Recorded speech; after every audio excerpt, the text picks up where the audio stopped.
In the previous video, you witnessed the 10 plagues that shook an empire, and the moment when Israel left Egypt by the mighty hand of the Lord. In the darkest night in Egypt, God's judgment fell upon the land. In every house, a cry. In every heart, the weight of loss. But on the doors marked with the Lamb's blood, there was life. Before the final plague fell, the Lord gave his people a command. Each family was to sacrifice a spotless lamb, and with its blood, mark the doors of their homes. It wasn't just blood. It was a sign, a covenant, a boundary that judgment could not cross. In those early hours, as the angel of death moved through Egypt, every red mark shone like a shield. Where there was blood, there was life. Where there was obedience, there was divine protection. That same night, Pharaoh finally gave in. Go, take your people and your herds with you. After 430 years of slavery, Israel left Egypt. In haste, but with God's promises in their hands. But the journey had only just begun. By day, God went ahead of them in a pillar of cloud, and at night, in a pillar of fire that lit the way. Ahead of them, an impossible sea. Behind them, an empire hungry for revenge. And between the two, a people about to learn that God never abandons his own. If this story is blessing you, strengthen our mission. Leave a like, subscribe to the channel, and share this message. That way, more people will hear what God has done and continues to do. As soon as they left Egypt, God did not lead them by the shortest route. He didn't take them through the land of the Philistines so they wouldn't fear war and turn back. Instead, the Lord guided them through the wilderness toward the Red Sea. By day, Israel walked under the shade of the pillar of cloud. By night, the pillar of fire lit their steps. It was the presence of God, marching ahead of his people. But in the palace of Egypt, Pharaoh's heart hardened once again. And he asked himself, Why did we let Israel go? They were our servants.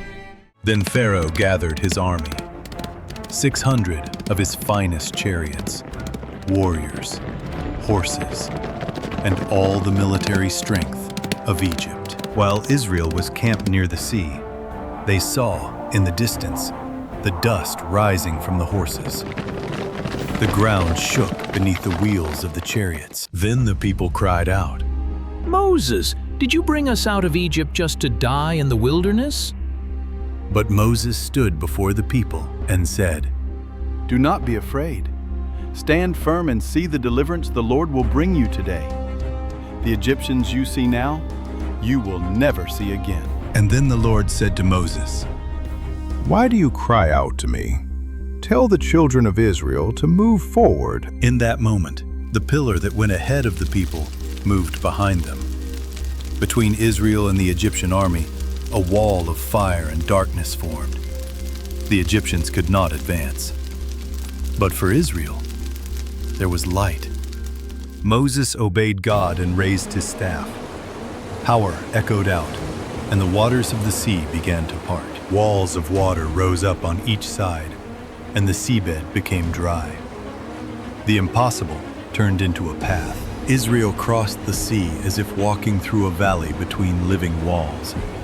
And behind them, the fire of God kept Egypt's chariots from drawing near. But at daybreak, God lifted the pillar, and Pharaoh's army charged into the sea. But the Lord threw the Egyptians into confusion.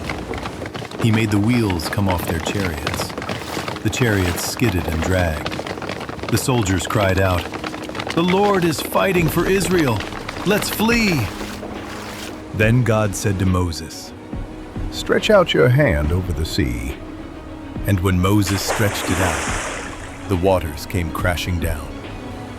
The sea collapsed over the chariots, the horsemen, and the soldiers. Not one of them escaped. When the sun rose, Israel stood on the other side, safe. The sea was silent, and Egypt was no more. Then Moses and all the children of Israel sang to the Lord by the sea. Voices that once cried out in fear now joined together in a song of victory. The Lord is my strength and my song.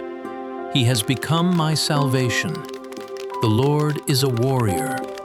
The Lord is his name. They exalted the God who opened a way through the waters, who crushed the pride of Egypt, who turned slaves into a free people. Every line was memory, gratitude, and promise. Then Miriam the prophetess, the sister of Moses, took a tambourine in her hand. The women followed her with tambourines and dancing, and the shoreline was filled with rhythm, joy, and tears of relief. They sang in response to the song of Moses. Horse and rider he has thrown into the sea. No enemy could stand before our God. On that day, Israel celebrated the greatness of their God like never before. Children ran across the sand where fear once ruled. Parents held their children, free for the very first time. Hands that once carried bricks and chains were now lifted in worship. They had no palaces, no crowns, no thrones, but they had something greater. The presence of the God who opens seas, topples empires, and walks with his people through the desert. The people saw with their own eyes that the Lord was mighty. The sea had closed over Egypt.